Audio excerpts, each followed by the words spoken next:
Shame on Family Court has been prepared for information purposes only. The information on this YouTube channel is not legal advice, nor is any creator of this channel a licensed attorney in any state. Legal advice is dependent upon the specific circumstances of each situation. Also, the law may vary from state to state, so that some information on this channel may not be correct for your jurisdiction. Finally, the information contained herein is not guaranteed to be up to date. Therefore, the information contained on this channel cannot replace the advice of competent legal counsel licensed in your respective state/jurisdiction.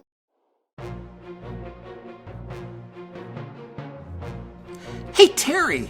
There's some woman on the phone asking questions about you. I seriously thought she was a man, and I even called her sir. I guess she got a little mad about that, but she sounds so masculine, I honestly thought she was a man. What? Who is calling and asking about me?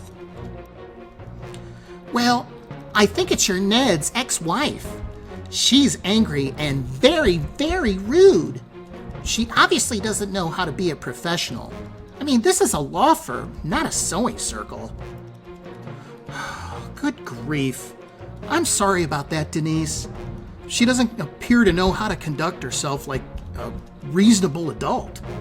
Something tells me she's got far deeper issues than she lets on. Ned is going to end up back in court with that one.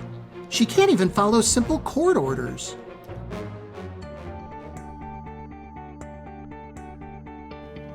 Terry? Yes?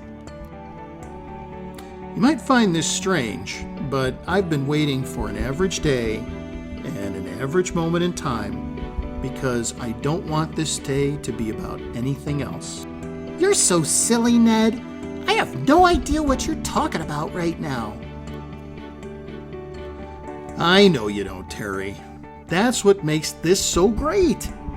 On this regular Tuesday evening, I want to ask you a very important, not so regular question. Terry, I want to wake up every morning to your beautiful face and your sweet smile. I want to spend the rest of my life laughing and loving with you. Will you marry me?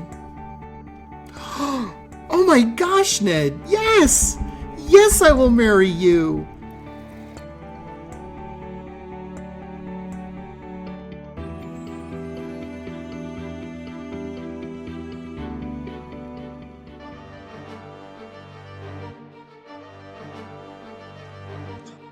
Well, it's pretty simple, Your Honor. Mom refuses to do any of the transportation of the minor child, despite still being unemployed, and she's refusing my client's visitation on a regular basis. As a result, my client hasn't been able to see his daughter. Your Honor, all my client wants is to decrease Mr. Edwards' visitation by 1 little day per week.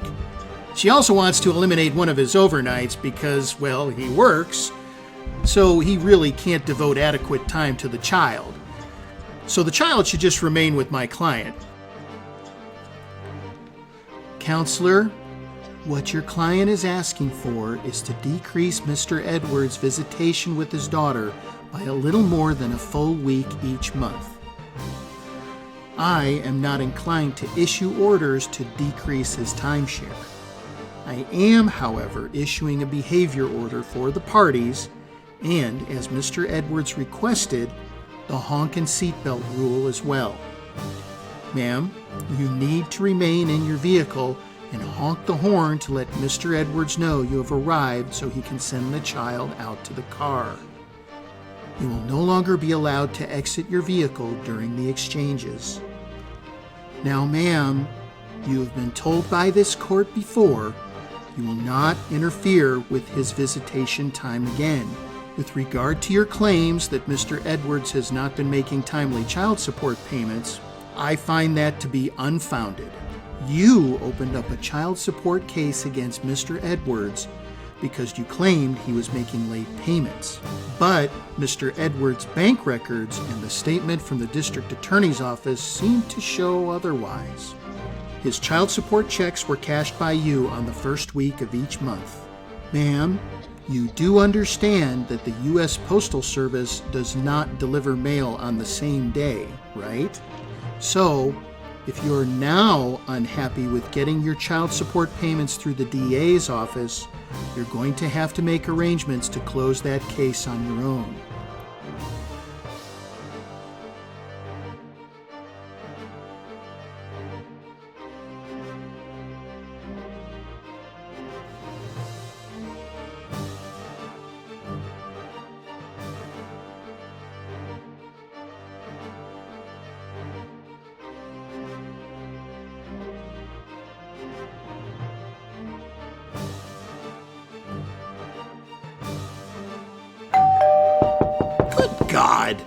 That can't be her beating on the front door like an animal, is it?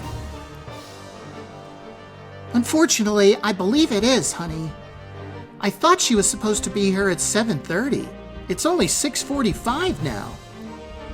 Ugh. Alexandria hasn't even finished her dinner yet. I swear that woman will find anything to fight about. I can't imagine what message this sends to her daughter when she sees her mother can't even control herself during a simple exchange. This is ridiculous. I'm going to open the door and just let her know Alexandria is finishing her dinner and she'll be right out. Send her out right now! I'm sorry, honey.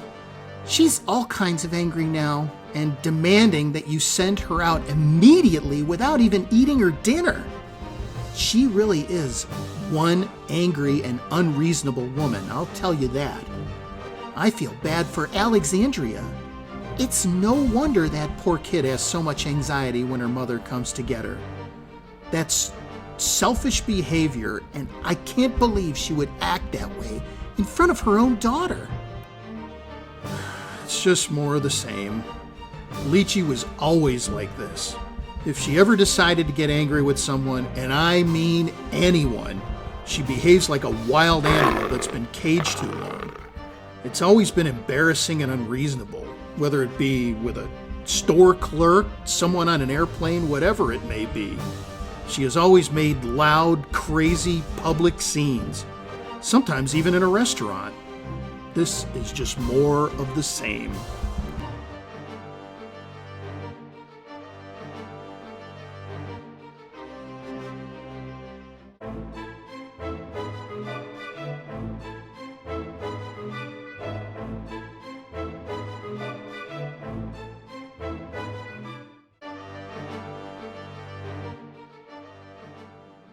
So, let me tell you a story. Alexandria is my daughter. That pedophile Ned does not belong having her at all. He stole all of my money, and he's a real jerk. He ruined my life and gave it to that terrible Terry from Tonopah. I'm so jealous that she got my life, and he's trying to take my daughter away from me. But I would never tell anyone that. I know what I'll do. I'll take him to court. Show the court that he hid my money. I'll be able to buy a new home, or even take his home right from him. Cindy Pantsuit told me I could be moving in while him and his terrible Terry Tonopah are moving out. I hate him. He's such a horrible jerk.